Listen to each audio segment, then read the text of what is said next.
Hello everyone, welcome to Abhipedia. This is Ankur Pawar और आज का जो हमारा सेशन रहने वाला है it is a very important session जिसके अंदर हम बात करेंगे कुछ इंपॉर्टेंट करंट अफेयर्स की। और ये जो करंट अफेयर हैं आपके, ये अक्टूबर मंथ के आपके रहने वाले हैं। जैसे कि आप जानते होंगे, हमारी ऑलरेडी एक प्रीवियस वीडियो आपने अगर करंट अफेयर के ऊपर देखी होगी तो उसमें सितंबर मंथ के करंट अफेयर्स जो है हमने करवाए थे। अब ये जो करंट अफेयर्स हैं ये आपके एग्ज़ाम के पॉइंट ऑफ व्यू से काफ़ी ज़्यादा इंपॉर्टेंट है, बिकॉज हम स्पेसिफिकली ये जो करंट अफेयर्स हैं आपको मोस्ट एक्सपेक्टेड हैं। अगर आपके एग्ज़ाम की अगर हम बात करें तो उसमें आने के चांसेस सबसे ज़्यादा हैं, तो वही आपको करंट अफेयर्स जो है यहाँ पे देखने को मिलेंगे। चलिए आगे बढ़ते हैं। ये जो करंट अफेयर रहने वाले हैं ये आपके अक्टूबर मंथ के हैं। ओके, अगर आपने प्रीवियस वीडियो नहीं देखी है तो आप उसको भी चेकआउट कर सकते हैं। उसमें सितंबर मंथ के आपके इंपॉर्टेंट करंट अफेयर्स आपको देखने को मिल जाएंगे हमारे चैनल पे।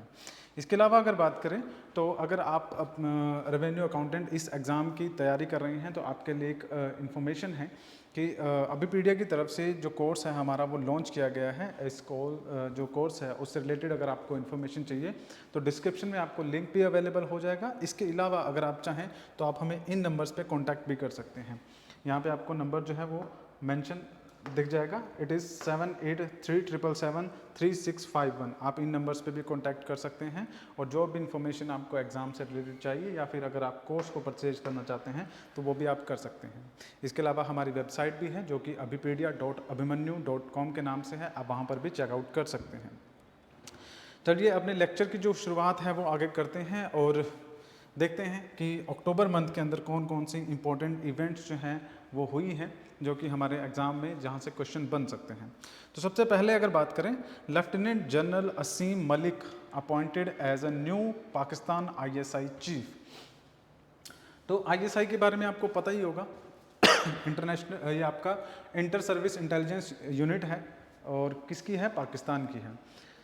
पाकिस्तान हमारा एक नेबरिंग कंट्री है जिसके साथ हमारे रिलेशंस कई बार अच्छे भी होते हैं, कई बार आपको अच्छे नहीं भी देखने को मिलते हैं। पाकिस्तान के साथ हमने काफ़ी सारी वॉर्स जो हैं वो लड़ी हैं और हमारा जो नदर्न वेस्टर्न फ्रंटियर है वहाँ पर पाकिस्तान के साथ काफ़ी सारे स्टेट्स के साथ हमारा जो बॉर्डर है वो लगता है, जिसमें आपका राजस्थान आ जाएगा और पंजाब आ जाएगा और ऊपर की तरफ अगर आप जाएंगे तो जम्मू कश्मीर वाले क्षेत्र में भी आपको देखने को मिलता है।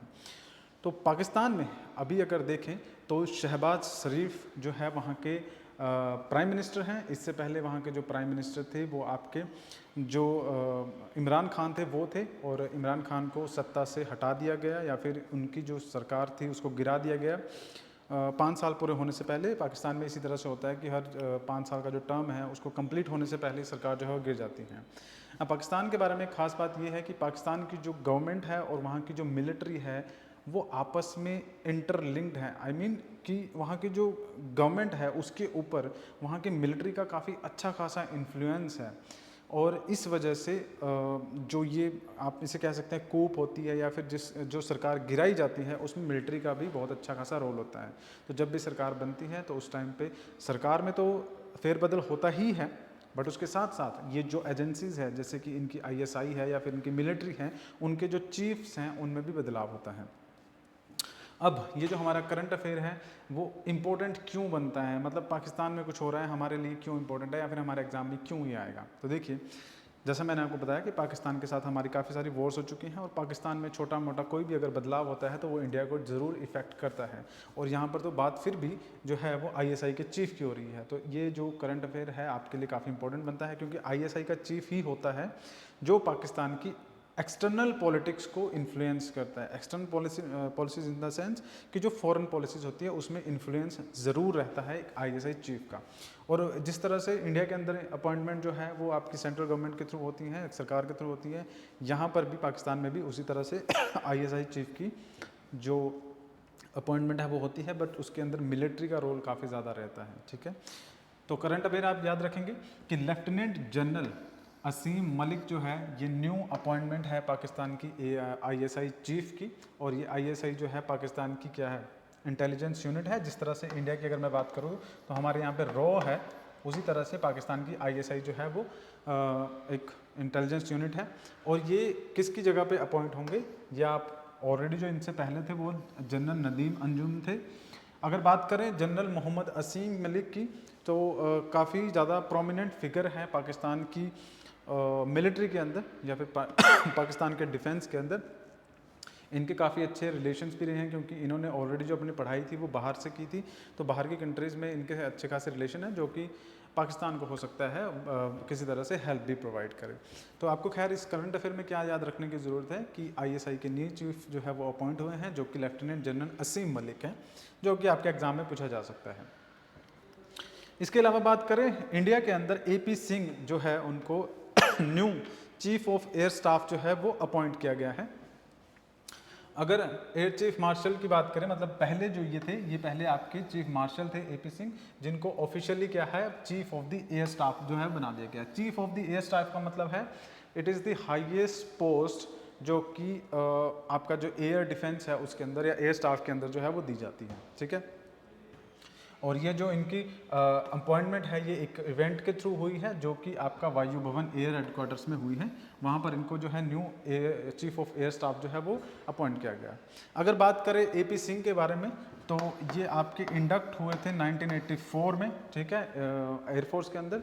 इन्होंने नेशनल डिफेंस एकेडमी से पढ़ाई की है, ठीक है।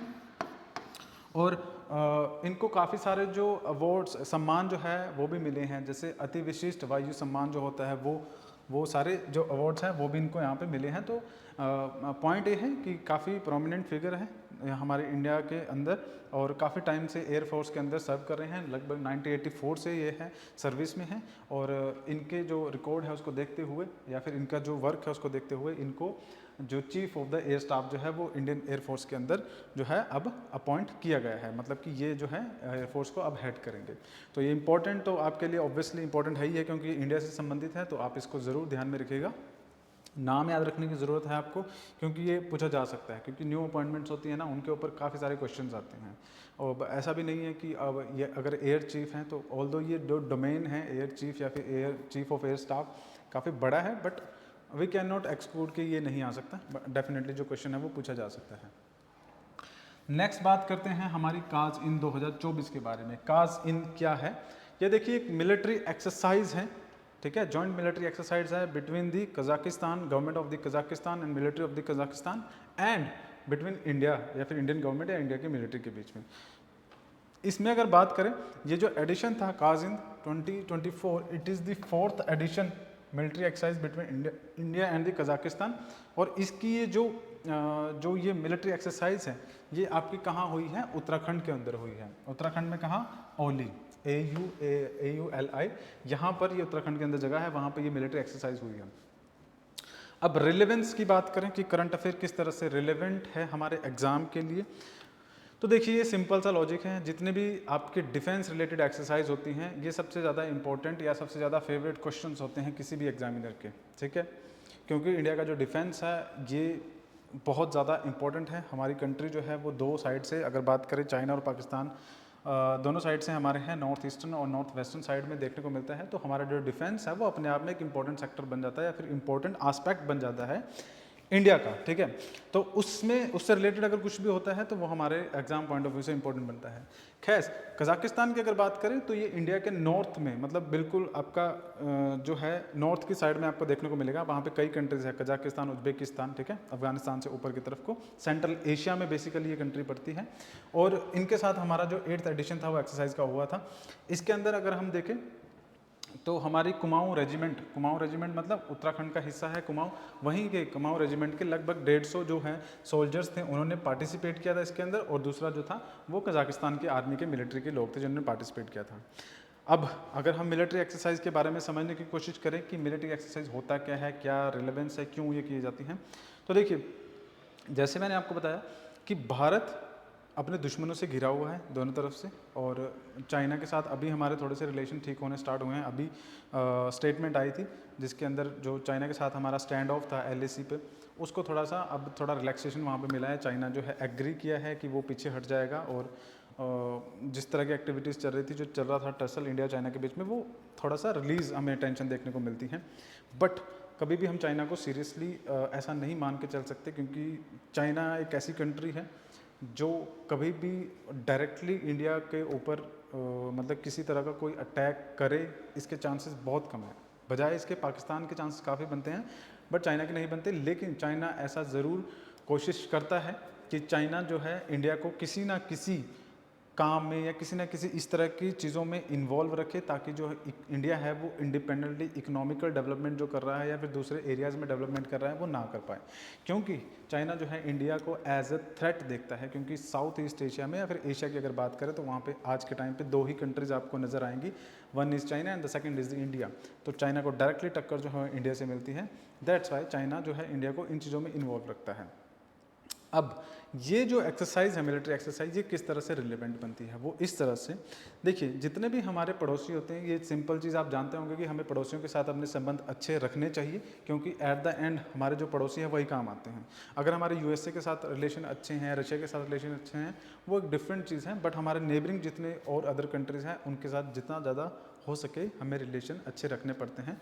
तो उसी में आपका कजाकिस्तान भी आता है। इस मिलिट्री एक्सरसाइज के अंदर एक्चुअली में क्या होता है कि जस्ट इन केस कि अगर किसी तरह का कोई वॉर जो है वो स्टार्ट हो जाती है, तो उस केस में अगर हमें कजाकिस्तान की मिलिट्री के साथ वर्क करना पड़े या फिर कजाकिस्तान की मिलिट्री को, आर्मी को हमारे साथ वर्क करना पड़े, तो किस तरह से जो है हम काम कर सकते हैं। इसके अंदर टैक्टिक्स जो होती हैं वो शेयर की जाती हैं, इंटेलिजेंस जो होती है वो शेयर की जाती हैं, और जो नई नई डिस्कवरीज हैं मतलब डिफेंस सेक्टर में, उनको भी जो है शेयर किया जाता है।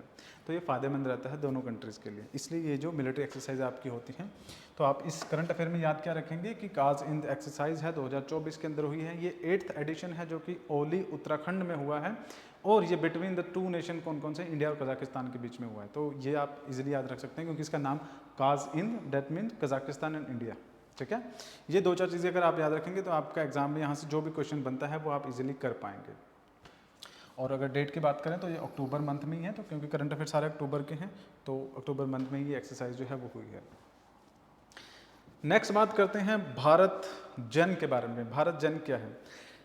देखिए, भारत जन इज़ अ प्रोजेक्ट, ये गवर्नमेंट ऑफ इंडिया का एक प्रोजेक्ट है जिसके अंदर आर्टिफिशियल इंटेलिजेंस जो है, एआई जो है, उसको प्रमोट किया जाएगा।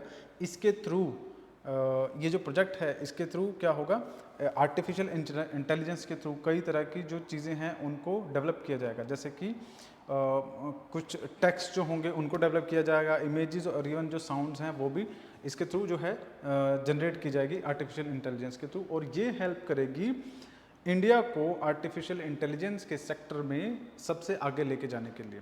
आप जानते होंगे 21st सेंचुरी जो है, it is an era of the, किसका, डेवलपमेंट का इरा है, इंटेलिजेंस का इरा है, ठीक है, साइंस का इरा है, न्यू डिस्कवरीज का इरा है। तो इसमें होता क्या है कि आर्टिफिशियल इंटेलिजेंस आपने आजकल न्यूज़ के अंदर बहुत बार सुना होगा। आर्टिफिशियल इंटेलिजेंस समथिंग इज़ कि वो बिल्कुल ही जो रियलिटी है उसकी तरह से चीज़ों को पेश करती हैं। सिंपली अगर मैं एग्जांपल के तौर पे बोलूं कि मान लीजिए जैसे चैट जीपीटी के बारे में आपने सुना होगा। चैट जीपीटी भी एआई ही है, आर्टिफिशियल इंटेलिजेंस है, और इसके अंदर होता क्या है कि अगर आपका कोई भी क्वेश्चन है, कोई भी चीज़ है, आप उसके बारे में जानना चाहते हैं, तो जिस तरह से आप नॉर्मली डिस्कशन करते हैं किसी भी ह्यूमन के साथ, उस तरह से आप चैट जीपीटी के साथ डिस्कशन कर सकते हैं। ये एआई टूल और भी बहुत सारे हैं, बट चैट जीपीटी फेमस है तो हम उसका एग्जाम्पल लेके चल रहे हैं। तो चैट जीपीटी में अगर आप कुछ भी टाइप करेंगे, ठीक है, मान लीजिए आपका कोई क्वेश्चन है, सिंपल क्वेश्चन है, तो आप वो टाइप करेंगे, उसका आंसर आ जाएगा। और चैट जीपीटी सिंपली आपको सिर्फ आंसर ही लिख के नहीं देती है, अगर आप किसी एप्लीकेशन का कोड के लिए भी डिमांड करेंगे या लिखेंगे तो वो कोड भी आपको आ जाएगा। और इसी तरह से काफ़ी चीज़ों में उसे यूज़ किया जा सकता है। तो वो एक आर्टिफिशियल इंटेलिजेंस है, मतलब वो एक नॉर्मल कंप्यूटर ना होकर, या जिस तरह से कंप्यूटर में ऑलरेडी चीज़ें आपने फीड की होती है उस तरह से काम ना करके उससे बाहर काम करता है, ठीक है। तो उसको आर्टिफिशियल इंटेलिजेंस कहा जाता है, जिनकी खुद की इंटेलिजेंस है, but they are not humans like us, okay. So वो आर्टिफिशियल इंटेलिजेंस है। अब गवर्नमेंट ऑफ इंडिया ने क्या किया है, गवर्नमेंट ऑफ इंडिया ने यही एआई टूल बनाया है, ठीक है, जिसका नाम जो रखा है वो भारत जैन रखा है। ये जो प्रोजेक्ट है या फिर ये जो टूल है, ये आपका क्या हुआ है, ये हमारे जो मिनिस्टर है डॉक्टर जितेंद्र सिंह, उन्होंने, यूनियन मिनिस्टर ऑफ स्टेट है, उन्होंने ही ये न्यू दिल्ली के अंदर इंट्रोड्यूस किया था, फिर लॉन्च किया था।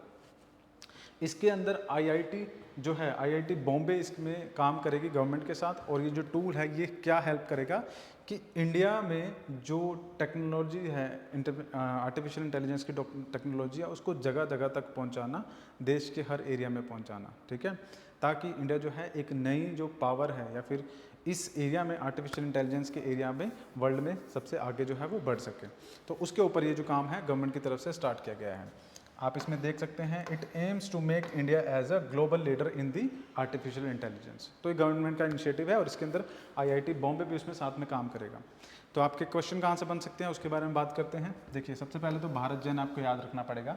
इट इज़ अ प्रोजेक्ट या फिर it is a initiative launched by who, the government of India, ठीक है, विद किसके साथ कोलैबोरेट करके, आईआईटी बॉम्बे के साथ कोलैबोरेट करके ये टूल जो है वो लॉन्च किया गया है। पर्पस क्या है इसका? इसका पर्पस ये है कि इंडियाज एफर्ट जो है उसको और डेवलप करना इन advance technologies and aim to make India global leader in the AI, क्योंकि एआई ही जो है फ्यूचर है, तो उसमें ग्लोबल लीडर इंडिया को बनाना। ये आपका करंट अफेयर है अक्टूबर मंथ का, सो ये भी इंपॉर्टेंट है, आप इसे ध्यान रखिएगा। नेक्स्ट बात करते हैं, मिथुन चक्रवर्ती जो है उनको रिसीव हुआ है प्रेस्टिजियस दादा साहिब फाल्के अवार्ड। मिथुन चक्रवर्ती के बारे में आप जानते होंगे, ठीक है, इंडियन सिनेमा के अंदर इनका बहुत नाम है। बेसिकली मिथुन चक्रवर्ती जो बिलोंग करते हैं वो कहाँ से करते हैं? कोलकाता से बिलोंग करते हैं, वेस्ट बंगाल के अंदर, ठीक है, वहाँ से बिलोंग करते हैं और काफ़ी टाइम से मूवीज़ के अंदर हैं। तो इनको ये जो दादा साहिब फाल्के जो अवार्ड है वो दिया गया है। दादा साहिब फाल्के अवार्ड के बारे में बात करें तो दादा साहिब फाल्के जो है वो फादर ऑफ इंडियन सिनेमा के नाम से भी जाना जाता है। फादर ऑफ इंडियन सिनेमा के नाम से भी दादा साहिब फाल्के जी को जाना जाता है।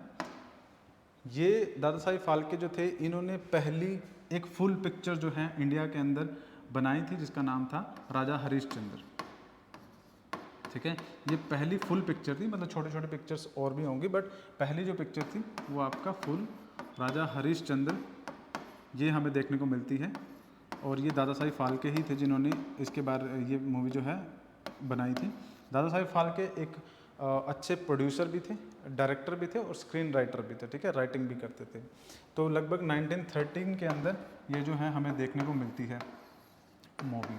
तो क्योंकि ये शुरुआत है इंडियन सिनेमा की और दादा साहिब फाल्के बॉम्बे से संबंधित थे, तो उनके नाम पे जो अवार्ड है वो दिया जाता है। प्रेस्टिजियस अवार्ड है, मतलब ये उनको दिया जाता है जो फिल्म की इंडस्ट्री में काफ़ी जो है नाम कमाते हैं या फिर उन्होंने कुछ कंट्रीब्यूट किया हो, अच्छा खासा कंट्रीब्यूशन जो जिनका रहा हो बॉलीवुड के अंदर या फिर मूवीज़ के अंदर, उनको ये अवार्ड दिया जाता है।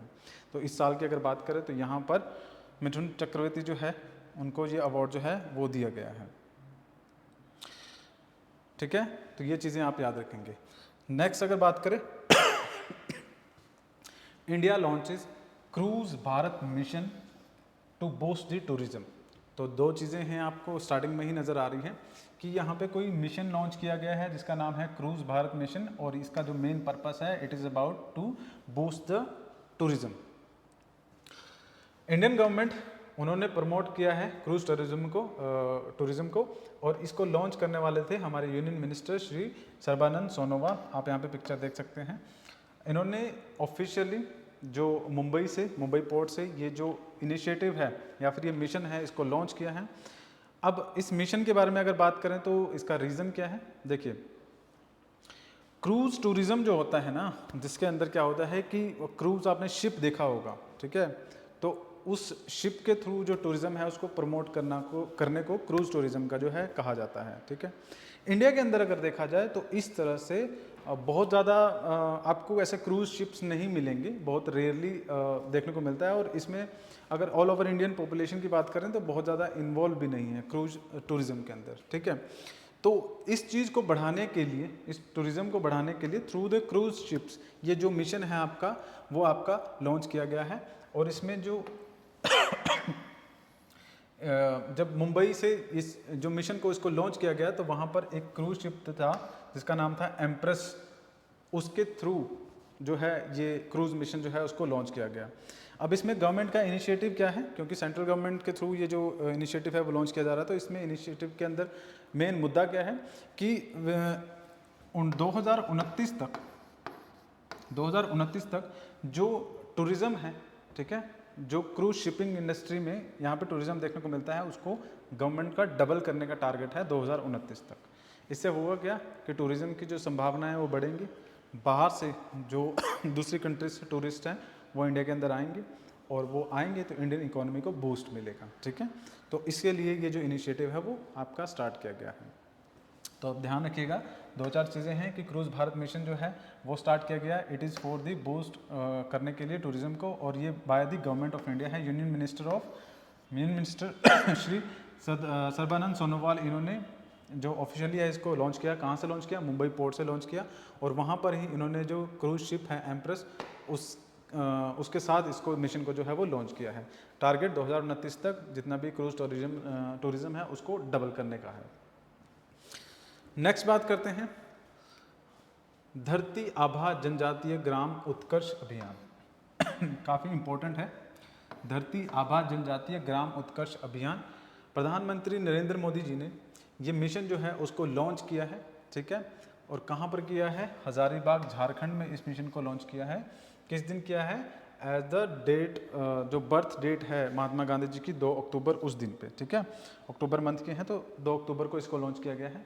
अब देखिए इसके अंदर है क्या, जैसे कि आपको नाम से क्लियर हो रहा होगा, धरती आभा जनजातीय ग्राम उत्कर्ष अभियान। तो पहली चीज़ तो आपको यहाँ पे नज़र आ रही है कि this is for the tribal people, ठीक है, और ये गांव से रिलेटेड है। तो यहाँ पर क्या है कि ये इनिशिएटिव है गवर्नमेंट का, which focus on improving the living condition of the tribal community across the India. ये पूरे भारत, ऑल्दो ये मिशन झारखंड में लॉन्च किया गया, बट ये इंक्लूड करता है पूरे भारत के जितने भी ट्राइबल लोग हैं उन सभी को।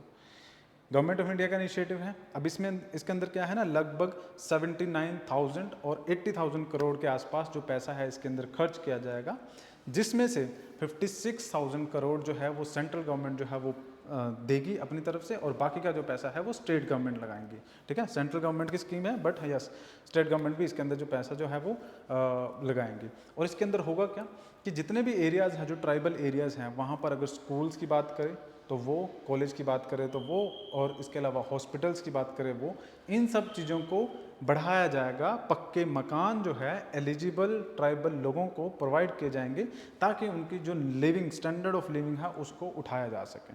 बिकॉज अगर देखा जाए तो असली भारत जो है कहाँ है, वो गांव में ही होता है। और गांव में क्या है, बहुत सारे स्टेट्स हैं ऐसे हैं जहाँ पे आपको ट्राइबल लोग देखने को मिल जाएंगे। तो वहाँ पर ये जो इनिशिएटिव है सबसे ज़्यादा काम का रहेगा। और गवर्नमेंट का वैसे भी झारखंड में लॉन्च करने का रीज़न यही है कि झारखंड में ट्राइबल जो पॉपुलेशन है काफ़ी अच्छी खासी है।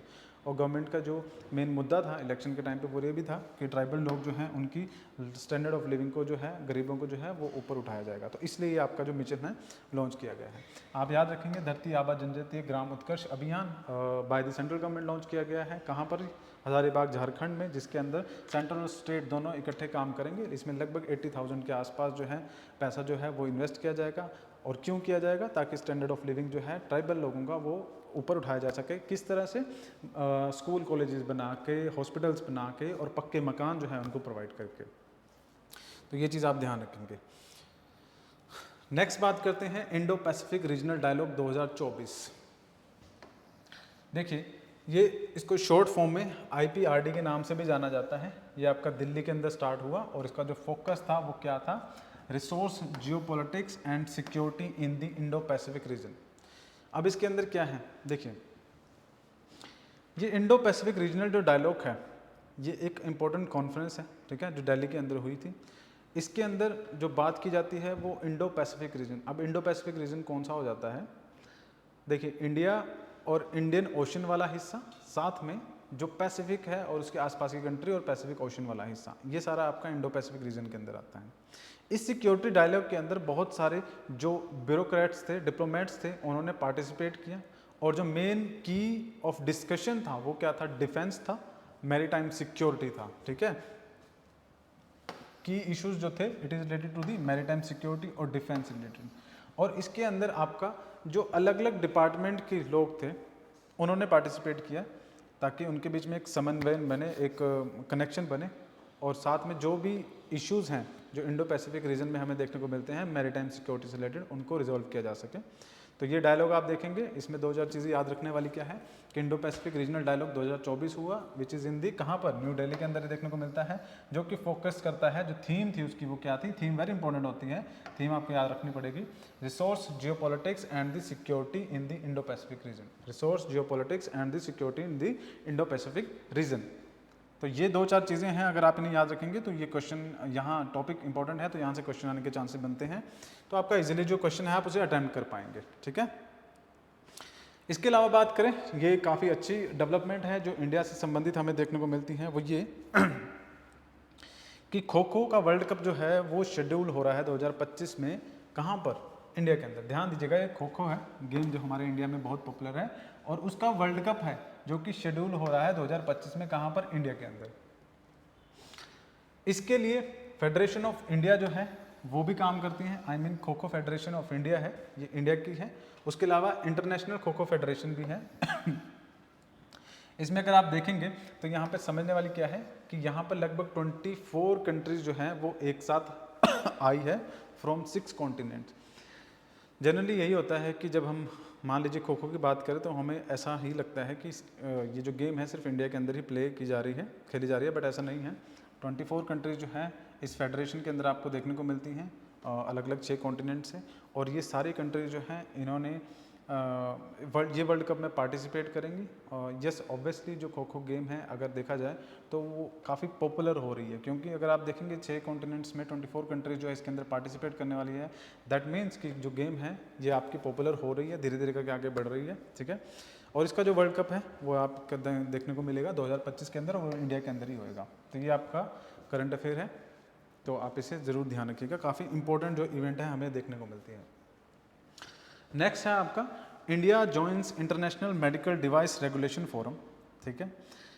Union health minister announce that the India has become the affiliate member of the international medical service regulation forum, device regulation forum. ये क्या है? देखिए, हम डे टू डे लाइफ में बहुत सारे जो मेडिकल डिवाइसेस हैं उनको यूज़ करते हैं, ठीक है।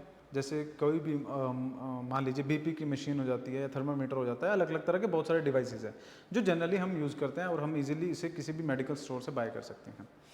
बट यहाँ पर जो आपके लिए चीज़ समझने वाली है वो ये है कि ऑलरेडी एक फोरम था जिसमें मेजरली कंट्री आपकी यूरोपियन कंट्रीज और यूएसए वगैरह ये कंट्रीज थी। इस फोरम के अंदर अब इंडिया भी इसको ज्वाइन कर चुका है, जो जिसका नाम है international medical device regulators forum.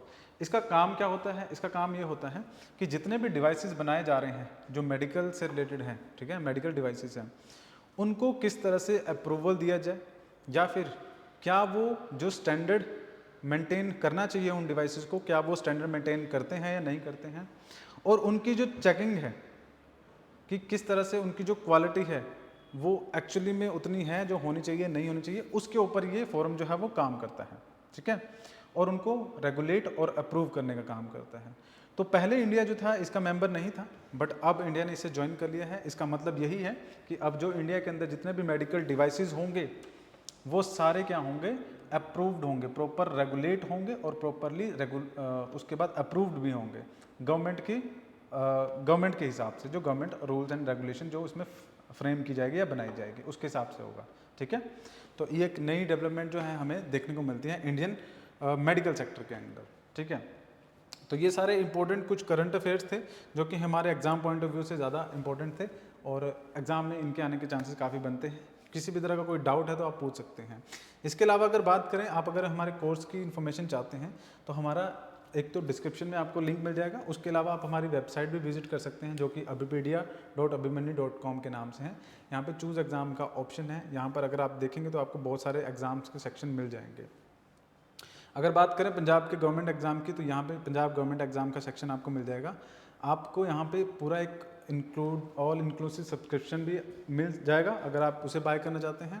उसके अलावा वीडियो कोर्सेज भी अवेलेबल है, टेस्ट कोर्सेज अलग से अवेलेबल हैं, और एक अच्छी बात यह है कि हमारे यहाँ पर आपको जो अभिपीडिया के छोटे कोर्सेज जो हैं वो भी अवेलेबल होंगे।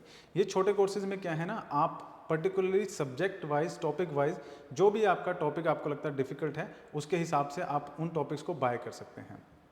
जैसे कि यहाँ पे आपको अलग अलग बहुत सारे टॉपिक नज़र आ रहे हैं। इसमें आपका सिस्टम ऑफ इनोवेशन है, ठीक है, मेथड ऑफ कॉस्टिंग बेसिक, ये सारी चीज़ें जो है आपको इंडिपेंडेंटली भी मिल जाएगी अगर आप इंडिपेंडेंटली बाय करना चाहते हैं, पूरा कोर्स नहीं बाय करना चाहते हैं।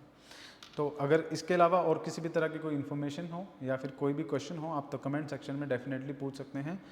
और अगर चैनल पे नए हैं तो चैनल को सब्सक्राइब कीजिएगा, क्योंकि जो वीडियोस हैं करंट अफेयर से रिलेटेड या फिर अदर एग्जाम से रिलेटेड जो आपकी वीडियोस हैं वो आपको यहाँ पे उनकी नोटिफिकेशन टाइम टू टाइम मिलती रहे। आज के लिए फ़िलहाल इतना ही है, नेक्स्ट टाइम मिलेंगे, तब तक के लिए धन्यवाद।